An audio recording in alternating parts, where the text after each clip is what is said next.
የመስቀሉ ቃላቶች በዕለት ሁለት የምናስባቸው አሉ። እነሱን ቶሎ ቶሎ ላንሳ ሆን እንድጽፍ ስለፈለኩኝ ነው። የመጀመሪያው የጌታችን ኢየሱስ ክርስቶስ 13ቱ ሕማማተ መስቀል የምንላቸው አሉ። 13ቱ ሕማማተ መስቀል 13ቱ ሕማማተ መስቀል 13ቱ ሕማማተ መስቀል ማለት ጌታችን በመስቀል ላይ የታመማቸው ሕማሞች የደረሰበት ሕማም ምን ናቸው ከተባለ አንደኛው እንግዲህ የመጀመሪያው ወደ መስቀል ከመውሰዳቸው በፊት ጌታችንን ወደኋላ እጁና እግሩን አስረውት ነበረ። እጆቹን አስረውት ነበረ። ኦኬ እጆቹን አስረውት ነበረ። ስለዚህ ወደኋላ መታሰሩ አንደኛው ነው። 13ቱ ሕማማተ መስቀል አንደኛ ወደኋላ መታሰሩ፣ ሁለተኛ ደግሞ በገመድ አንገት ውስጥ ያርገው ወደኋላ ወደፊት እያዳፉ መውሰዳቸው ሁለተኛው። የመጀመሪያው ወደኋላ መታሰር፣ ሁለተኛው በገመድ መሳብ፣ ሶስተኛው በምድር ላይ ወድቋል። ጌታችን በምድር ላይ ወድቋል። ያን እርጥብ መስቀል አሸክመው እየገረፉ እየገፈተሩ በእግራቸው እየረገጡ ስለነበረ በምድር ላይ ወድቋል። ይሄን እያሰበች ቤተክርስቲያን ማረን ይቅር በለን እያለች ትጸልያለች። ከዛ ደግሞ በአይሁድ እግር ተረግጧል። አራተኛው በአይሁድ እግር መረገጥ፣ አራተኛው በአይሁድ እግር መረገጥ፣ አራተኛው በአይሁድ እግር መረገጥ፣ አምስተኛው ደግሞ ከምሰሶ ጋር መላተም፣ ከምሰሶ ጋር መላተም፣ ስድስተኛው በጥፊ ተመቷል። አምላካቸው ኢየሱስ ክርስቶስ በጥፊ ተመቷል። በጥፊ መተውታል ፊቱን። ስድስተኛው። ሰባተኛው ደግሞ ጀርባውን በጅራፍ ተገርፏል። ጀርባውን በጅራፍ ተገርፏል። ስምንተኛው ደግሞ ራሱን በዱላ መተውታል። በላዩ ላይ የሾህ አክሊል አድርገው ጭንቅላቱን እየመቱ እያፌዙበት ጭንቅላቱን ይመቱት ነበረ። ራሱን በዱላ ተመቷል። ዘጠነኛው የሾህ አክሊል ደፍቷል። የሾህ አክሊል ደፍቷል። የሾህ አክሊል ደፍቷል። አስረኛው መስቀል ተሸክሟል። መስቀል ተሸክሞልናል። 11ኛው በችንካር ተቸንክረዋል።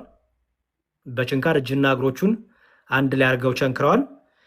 እጆቹን እግሮቹን ቸንክረዋል። በችንካር መቸንከር። 12ኛ በመስቀል ላይ ተሰቅሎልናል። በመስቀል ላይ መሰቀል። 13ኛ ደግሞ መራራ ሐሞትን አጠጥተውታል። መራራ ሐሞትን ስለኔና ስለ አንተ ሲል ጠጥቷል። ስለዚህ እነዚህ 13ቱ ሕማማተ መስቀል ይባላሉ። 13ቱ ሕማማተ መስቀል ቤተክርስቲያናችን ይህን እያሰበች አብዝታ ትሰግዳለች፣ ትጸልያለች፣ ታለቅሳለች። ስለ እኔ ስትል ደማ፣ ስለ እኔ ስትል ተደፋ፣ ስለ እኔ ስትል ረገጡ፣ ስለ እኔ ስትል ተጠማ፣ ስለ እኔ ስትል የሾህ አክሊል ደፋ፣ ስለ እኔ ስትል በገመድ ተሳብክ፣ ስለ እኔ ስትል ወደኋላ ታሰርክ፣ ስለ እኔ ስትል ተወጋ፣ ተቸነከርክ እያለች ይህን እያሰበች ቤተክርስቲያን ታለቅሳለች፣ ታነባለች፣ ትሰግዳለች። ሕማሙን እያሰበች ሕማሟ ታደርጋለች። ከዛ ደግሞ ሰባቱ የመስቀሉ ቃላት ደግሞ አሉ። ሰባቱ የመስቀሉ ቃላት ሰባቱ የመስቀሉ ቃላት ሰባቱ የመስቀሉ ቃላት የሚባሉት አምላካቸው ኢየሱስ ክርስቶስ በመስቀል ላይ ሆኖ የተናገራቸው ናቸው። በመስቀል ላይ ሆኖ የተናገራቸው ናቸው ሰባቱ የመስቀሉ ቃላት። አንደኛው አምላኬ አምላኬ ለምን ተውከኝ፣ አምላኬ አምላኬ ለምን ተውከኝ። ይህን የምናገኘው በማቴዎስ ወንጌል ምዕራፍ 27 ቁጥር 46 ላይ ነው። አምላኬ አምላኬ ለምን ተውከኝ። በነገራችን ላይ ኢየሱስ ክርስቶስ አምላኬ አምላኬ ለምን ተውከኝ ሲል እርሱ ከአብ አንሶስ አይደለም፣ ይልቁንም ትንቢት እየፈጸመ ነበረ። ምን የሚል ትንቢት ነበረ? ይኸው ዮኒ እዚህ ጋር እንደምታየው በመዝሙረ ዳዊት መዝሙር 22 ላይ በመጽሐፍ ቅዱስ 21 ይሆናል፣ አፕሊኬሽን ላይ 22 ላይ ነው ያደረገው። ምን ይላል? አምላኬ አምላኬ ለምን ተውከኝ የሚል የዳዊት ጸሎት አለ። ስለዚህ ኢየሱስ ክርስቶስ የሁላችንም ቤዛ ምትክ ስለሆነ የአዳምና የልጆቹን ጩኸት እየጮኸ ስለሆነ እያስታረቀን አይደለ? ሊቀ ካህን አይደለ? ደግሞ የሚምር ሊቀ ካህን አይደለ? ሊቀ ካህን ስለ ህዝቡ ወደ እግዚአብሔር እንደሚጮህ ኢየሱስ ክርስቶስ ደግሞ የሚምር ሊቀ ካህናችን ስለሆነ ራሱን ማስታርቀናል። ራሱን ደግሞ ታሪቃችን ነው። ስለዚህ አምላኬ አምላኬ ለምን ተውከኝ ያለው እርሱ ከአብ አንሶስ አይደለም። በመለኮት በስልጣን ከአባቱ ከአብ ከባሕርዩ ከመንፈስ ቅዱስ እኩል ነው። ትክክል ነው። መተናነስ የለም፣ መቀዳደም የለም። አምላኬ አምላኬ ለምን ተውከኝ ቢል የኔና ያንተን የአዳምና የልጆቹን ጩኸት መርገም ይዞ ቤዛ ሆኖ ምትክ ሆኖ በመስቀል ላይ ስለወጣ ስለዚህ አምላኬ አምላኬ ለምን ተውከኝ። ስለዚህ የመጀመሪያው ከሰባቱ የመስቀሉ ቃላት ከሚባሉት ውስጥ አንደኛው ምንድን ነው? አምላኬ አምላኬ ስለምን ተውከኝ የሚለው ነው። ሁለተኛው ደግሞ ሉቃስ ወንጌል ምዕራፍ 23 ቁጥር 34 ላይ የሚገኘው ነው። ሉቃስ ወንጌል ምዕራፍ 23 ቁጥር 34 ላይ ምን የሚለው? ይኸው የሉቃስ ወንጌል ምዕራፍ 23 ቁጥር 34 ላይ እንዲህ ይላል፣ ኢየሱስም አባት ሆይ የሚያደርጉትን አያውቁምና ይቅር በላቸው፣ የሚያደርጉትን አያውቁምና ይቅር በላቸው። ስለዚህ ሁለተኛው ምንድን ነው? የሚያደርጉትን አያውቁምና ይቅር በላቸው የሚለው ነው። ሶስተኛው ደግሞ አምላካችን ኢየሱስ ክርስቶስ በቀኝ የተሰቀለው ምን አለው? ዛሬ በገነት ከኔ ጋራ ትሆናለህ። የሉቃስ ወንጌል እዛው ምዕራፍ 23 ቁጥር 43 ላይ 23 ሚላ ኢየሱስም እውነት እልሃለሁ ዛሬ ከኔ ጋራ በገነት ትሆናለህ አለው። የሉቃስ ወንጌል ምዕራፍ 23 ቁጥር 43። አራተኛው ደግሞ ለድንግል ማርያም ለእናቱ እና ለሚወደው ደቀ መዝሙሩ እነሆት ልጅሽ፣ እነሆ ልጅሽ፣ እነሆ እናትህ ብሎ የሰጠበት ነው። ይሄ ደግሞ የምናገኘው የዮሐንስ ወንጌል ምዕራፍ 19 ላይ እናገኘዋለን። የዮሐንስ ወንጌል ምዕራፍ 19 ከቁጥር 26 ኢየሱስም እናቱን የወደው የነበረውን ደቀ መዝሙር በአጠገቡ ቆሞ ባየ ጊዜ እናቱን አንቺ ሴት እነሆ ልጅሽ አላት። ከዚህ በኋላ ደቀ መዝሙሩንም እናት እነኋት አለው። ዮሐንስ ወንጌል ምዕራፍ 19 ከቁጥር 26 ከ27። ይሄ ደግሞ የአራተኛው የመስቀሉ ቃላት የሚባለው ነው። አምስተኛው ደግሞ የዮሐንስ ወንጌል ምዕራፍ 19 እዛው ላይ ቁጥር 28 ላይ ምን ይላል? ከዚህ በኋላ ኢየሱስም አሁን ሁሉ እንደተፈጸመ አውቆ የመጽሐፉ ቃል ሊፈጸም ዘንድ ምን አለ? ተጠማሁ አለ። ተጠማሁ። ስለዚህ ተጠማሁ ያለው ደግሞ አምስተኛው የመስቀሉ ቃላት የምንለው ነው ማለት ነው። ተጠማሁ አለ። ተጠማሁ አለ። ስድስተኛው ደግሞ የሉቃስ ወንጌል ምዕራፍ 23 ላይ ቁጥር 46 የምናገኘው ነው። የሉቃስ ወንጌል ምዕራፍ 23 ቁጥር 46። የሉቃስ ወንጌል ምዕራፍ 23 ቁጥር 46 ላይ ምን የሚለው ቃል? ኢየሱስም በታላቅ ድምፅ ጮሆ አባት ሆይ ነፍሴን በእጅ አደራ ሰጣለሁ አለ። ይህንንም ብሎ ነፍሱን ሰጠ ይላል። ስለዚህ አባት ሆይ ነፍሴን በእጅ ሰጣለሁ የሚለው ደግሞ ስድስተኛው የመስቀሉ ቃል ነው። የመጨረሻው ደግሞ የዚህ ሁሉ ፍጻሜ ያገኘበት ነው። ሕማሙ፣ መከራው፣ ትንቢቱ ሁሉ የተፈጸመበት ነው። ምን የሚለው ቃል? ተፈጸመ የሚለው የዮሐንስ ወንጌል ምዕራፍ 19 ቁጥር 30።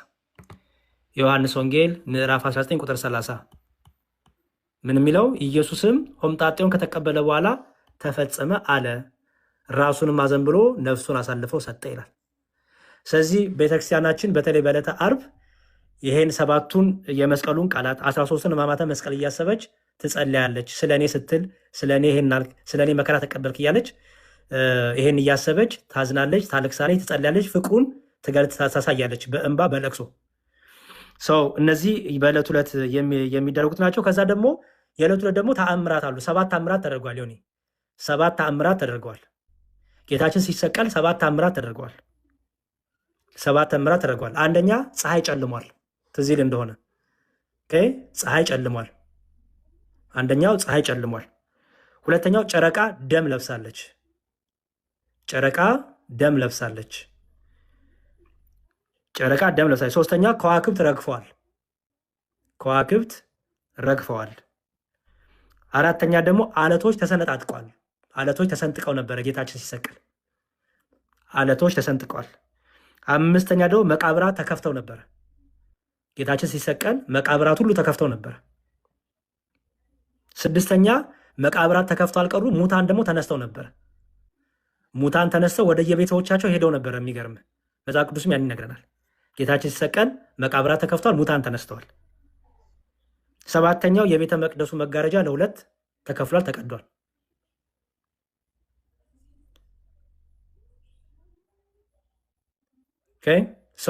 እነዚህ ምንድናቸው? በጌታችን ሲሰቀል የነበሩት 7ቱ ተአምራቶች ናቸው ማለት ነው።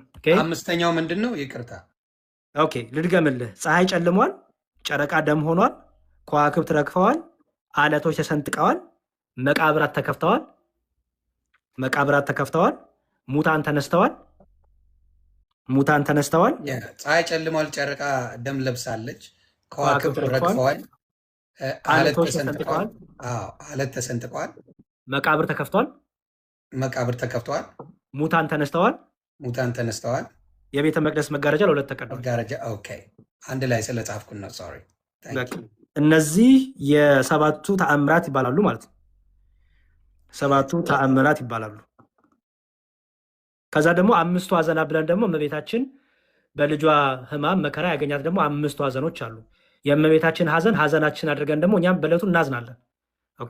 5ቱ ሐዘናት ይባላሉ። 5ቱ ሐዘናት እነማን ናቸው የሚባለውን ቶሎ ልስጥና ልጨርስ። ከ5ቱ ሐዘናት ውስጥ የመጀመሪያው እመቤታችን አምላካችን ኢየሱስ ክርስቶስን በ8ኛው ወደ ቤተ መቅደስ ወስዳ አረጋዊ ስምዖን ተቀብሎ ምን ያለበት ዓይኖቼ ማዳንያቷልና እንደ ቃል ባሪያን አሰናብተው ብሎ ተስፋ የተፈጸመበት። ከዛ ደግሞ ወደ እመቤታችን ደግሞ ዞሮ ምን አለ? በአንቺ ደግሞ በነፍስሽ ሰይፍ ያልፋል አላት። በነፍስሽ ምን ሰይፍ ያልፋል። ሰይፍ ያልፋል ማለት ነው መከራ ያገኝሻል፣ ሐዘን ያገኝሻል። ሰይፍ የተባለው መከራ ሐዘን ማለት ነው። በልጇ የሚደርስባት ሐዘን መከራ ስላለ ልጇ ከተያዘበት ሰዓት ጀምሮ ልጇን ከወለደችበት ሰዓት ጀምሮ እመቤታችን በብዙ መከራን ያሳለፈችው በብዙ መከራ ከስደቷ ጀምሮ ማለት ነው። ግን ደግሞ ሁሌም እንደምናገረው ቁርጠኛ ናት።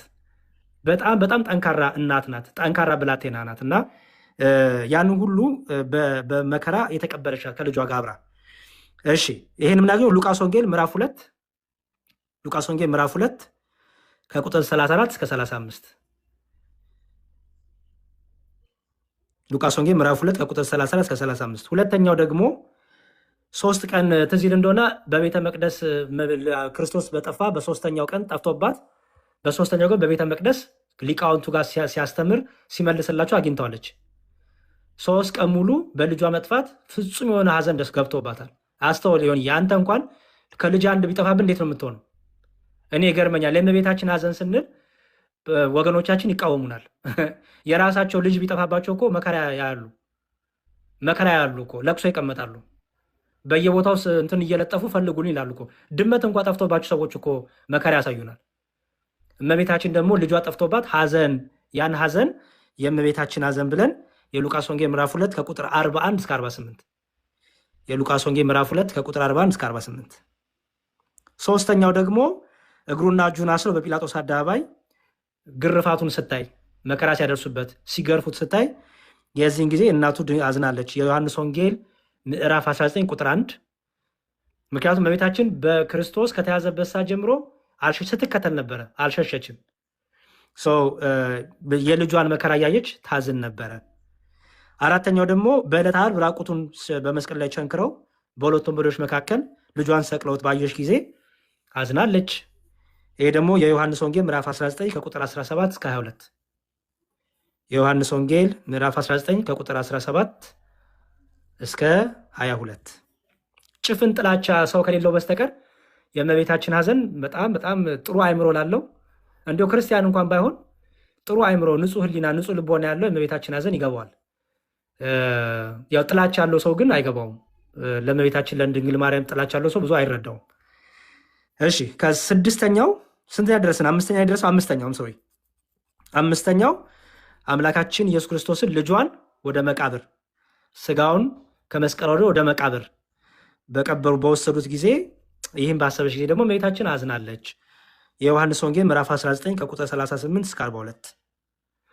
ስለዚህ እነዚህ 5ቱ ሐዘናት እንላለን። አምስቱ ሐዘናት ብለን የምናስባቸው በእመቤታችን በልጇ ሕማም በልጇ መከራ ያገኛት ሐዘን ብለን እኛም የእሷን ሐዘን ሐዘናችን አድርገን የምናዝንበት እነዚህ 5ቱ ሐዘናት ይባላሉ። ስለዚህ ክርስቲያኖች እነዚህ ነገሮች በደንብ አድርጋችሁ ልትረዱ ልታውቋቸው ይገባል ብዬ አምናለሁ።